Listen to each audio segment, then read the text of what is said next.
Si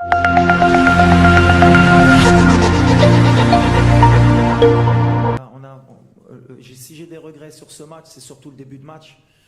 C'est d'avoir encaissé ce but rapidement, qui a donné encore plus de certitude à l'équipe de France pour rester dans son schéma.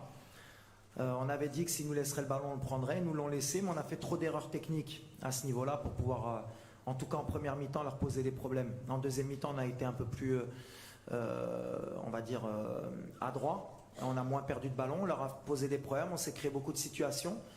Mais on n'a pas été décisif dans les derniers 30 mètres. Malheureusement pour nous, on voulait marquer pour leur mettre le doute.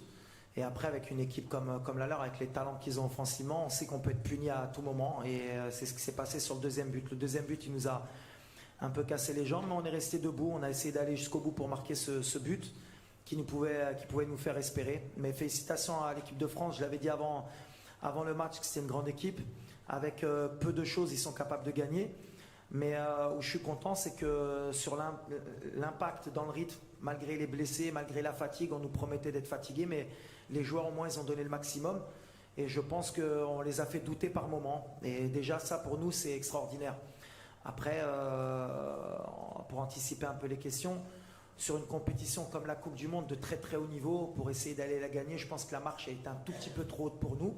Pas en termes de qualité, pas en termes de tactique, c'était plus athlétique, plus physique, on a eu trop de blessures. Trop de joueurs qui ont joué à pratiquement 60-80% depuis le début de la compétition. Et avec tout ça, on fait quand même demi-finaliste. Donc d'abord, je veux féliciter l'équipe de France d'abord, leur dire bravo. Et maintenant, on va être derrière eux. Et mes joueurs surtout, parce que voilà, le cœur qu'ils y ont mis, l'image qu'ils ont donnée, je pense, de notre équipe nationale dans le monde, je pense que ça vaut la victoire en Coupe du Monde. Maintenant, c'est dur pour les gamins parce qu'ils voulaient absolument marquer l'histoire. Mais on va apprendre. On ne gagne pas une compétition comme la Coupe du Monde sur un miracle. On doit encore travailler pour revenir encore plus fort, Inch'Allah.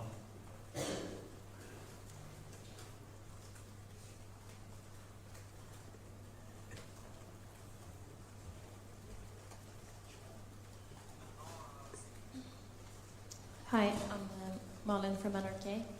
I was wondering, you're going to play the third place match, the bronze medal match now. How big is your motivation to play a match like that, and will you consider to rest some of your best players?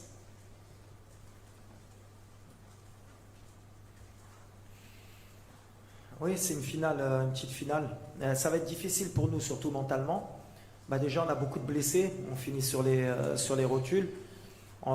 J'ai deux idées. Alors j'ai envie d'aller gagner ce match, on va tout faire pour le gagner, mais je pense que je vais donner aussi du temps de jeu à certains joueurs qui n'ont pas eu la chance de goûter à la Coupe du Monde parce qu'ils le méritent. Ils ont été extraordinaires avec le groupe. Donc voilà, on va essayer de faire un mixte pour essayer d'avoir une très bonne équipe sur le terrain, d'essayer de gagner la 3e place et d'être performant. Mais aujourd'hui, on va essayer d'abord de récupérer parce qu'on a perdu et que c'est toujours difficile après une défaite de se projeter. Donc déjà, on va essayer de récupérer mentalement et on verra samedi qui pourra faire honneur au drapeau marocain pour essayer d'aller chercher la 3e place, Inch'Allah.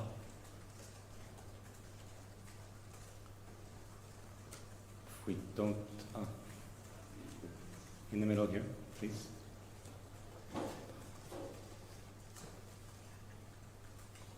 Oui, bonjour, Lionel Dangomo du journal L'Équipe. Je voulais savoir ce qui vous a amené à prendre la décision d'aligner Romain Saiss et au départ Naïef Aguerd et pourquoi est-ce qu'il n'a pas finalement pu tenir sa place. Et aussi le choix de passer à une défense à 5. Est-ce que c'était lié aux incertitudes de ces deux joueurs, notamment physiques? Ouais, exactement. Alors, jusqu'à la dernière minute, on a fait le choix. Enfin, on a attendu jusqu'à la dernière minute pour voir si Romain pouvait jouer. C'est quelqu'un qui est très important pour nous dans le système, puis c'est notre capitaine. Et on a essayé jusqu'à l'échauffement. Naïf aussi, il revenait d'une bonne grippe. Et il tenait à être là. Et moi, je tenais à ce qu'il débute parce que c'est quelqu'un qui est très important dans notre défense. Et je pensais que c'était le mieux pour nous de jouer à 3 pour qu'ils aient moins de terrain à couvrir. Et puis aussi parce qu'on a deux latéraux de très haut niveau. Et on voulait créer des problèmes avec Ndembélé et Mbappé, déjà défensivement et aussi offensivement pour les obliger à défendre. Alors, des fois, on prend des risques. On avait travaillé sur 2 jours sur ce système-là. On était plus ou moins bien en place. Après, on a eu beaucoup de déchets. Puis après, la sortie de Romain nous fait repasser à 4. Après, avec surprise, on a été peut-être meilleur à 4 aussi. On avait peut-être plus de repères. Des fois, on fait des coups. Ça me donne raison ou tort, mais j'ai aucun regret par rapport à ça. La sortie de Naïf, elle nous fait plus de mal avant le match parce qu'à la dernière minute, on a été obligé de changer. Et donc, Dari a été obligé de rentrer. Et tous ces petits détails ont fait en sorte que peut-être on n'est pas bien rentré dans le match. Mais on va apprendre. Et moi, le premier. Mais je pense qu'à 5, on aurait pu leur poser encore plus de problèmes si on avait tout le monde au top.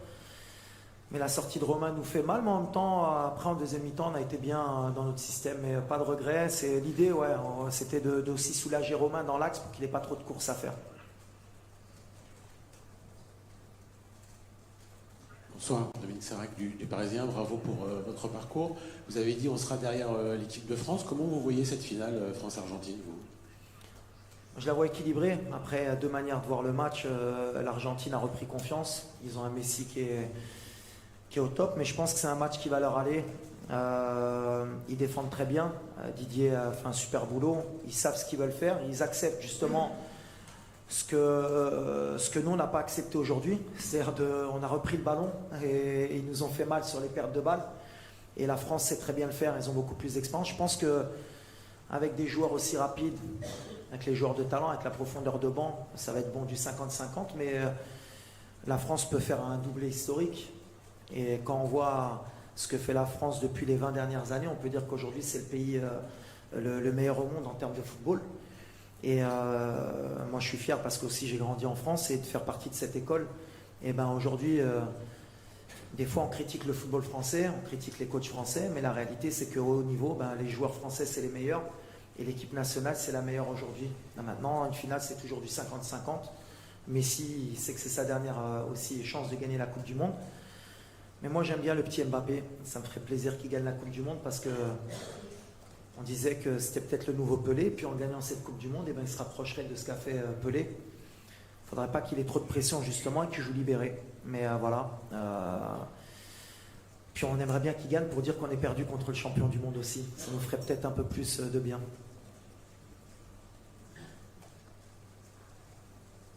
Ahmed Talal, le CTV. Coach, après cet exploit, on va dire un exploit historique durant cette Coupe du Monde, est-ce que votre prochain objectif sera la prochaine CAN?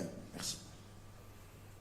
Forcément, et puis on s'est encore plus mis de pression. Déjà qu'on était souvent des favoris, mais là avec la demi-finale, on est obligatoirement obligé de pas se cacher, et puis on ne va pas se cacher. Maintenant, voilà, il y a d'autres critères. L'Afrique, c'est différent.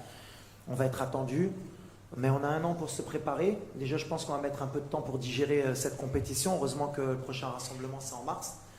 Mais je l'ai dit la dernière fois, moi, sur mon contrat, je ne me cache pas, je suis ambitieux. J'ai dit que si on ne faisait pas minimum demi-finale, je partirais. Et c'est comme ça qu'il faudra faire. Mais ouais, on va y aller pour la gagner. Mais attention, il y a des clients en Afrique aujourd'hui. Ça a progressé. Quand on voit les absents à la Coupe du Monde, que ce soit la Côte d'Ivoire, l'Algérie, l'Égypte, plus les 5 qui ont participé, plus le Nigeria. Voilà, il y a au moins 10 équipes qui vont postuler à cette CAN. Et on va faire partie d'elle et on va y aller avec humilité aussi. Mais on travaille, on progresse, mais on a envie de la gagner. Sid Lowe from the English newspaper The Guardian. I wonder if now that it's come to an end, if you have a sense of the enormity of what Morocco have achieved, and the sense of the impact this has had globally, and what that means to you and your players, and what you said to them after the game.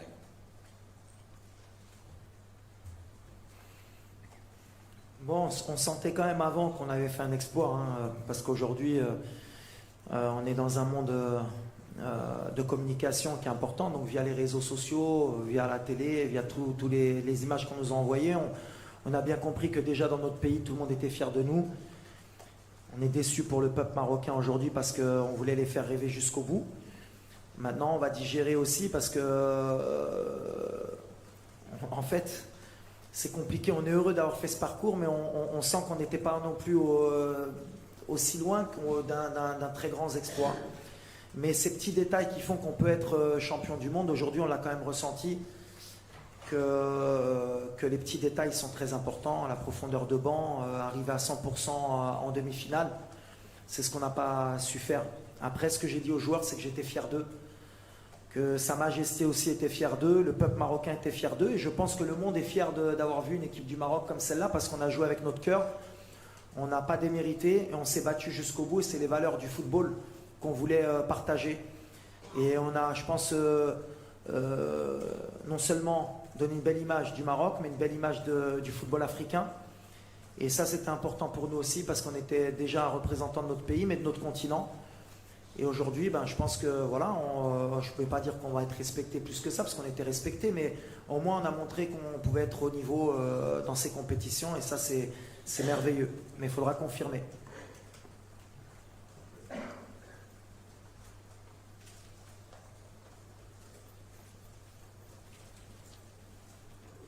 Hi, Walid. Thiago from ESPN. You just talked about Pele, and yesterday you showed admiration for Brazil, said they were the best team in this competition. Would like to know personally for you how you feel to be between the 4 best teams in this World Cup, something that Brazil, 5 world champions, didn't achieve. How it is for you? Thank you. Ouais, après, pour le Brésil, ça s'est joué à peu de choses.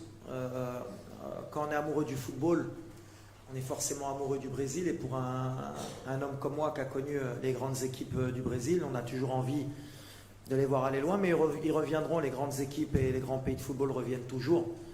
D'être nous sur cette compétition devant le Brésil, devant l'Allemagne, devant l'Espagne, devant le Portugal, qui sont des nations très forte du football mondial, c'est extraordinaire, mais comme je l'ai dit précédemment, voilà, c'est des étapes qu'on doit passer nous aussi en Afrique pour mettre, il faut qu'on soit régulier nous aussi dans ces compétitions pour qu'on puisse mettre le Maroc à un moment donné sur la carte du football mondial, et pour qu'on soit peut-être pas au niveau du Brésil ou de la France ou de l'Angleterre, il faut qu'on revienne tout le temps en Coupe du Monde déjà, il ne faut pas qu'on attende tout le temps 20 ans, il faut qu'on soit régulier, et maintenant le premier tour, il faudra que ce soit normal pour une équipe comme le Maroc. Mais c'est une étape, et j'espère que psychologiquement, ce parcours du Maroc va libérer beaucoup de pays africains, et va libérer aussi beaucoup de jeunes africains qu'on est capable de rivaliser avec des pays comme le Brésil, comme la France, comme l'Angleterre, et que nous aussi on peut progresser dans le monde du football. Mais il y a du travail encore, il ne faut pas non plus qu'on s'enflamme, parce que voilà, c'est qu'une compétition, il faudra qu'on soit régulier pour prouver que ce n'était pas un accident. Merci beaucoup. Merci beaucoup.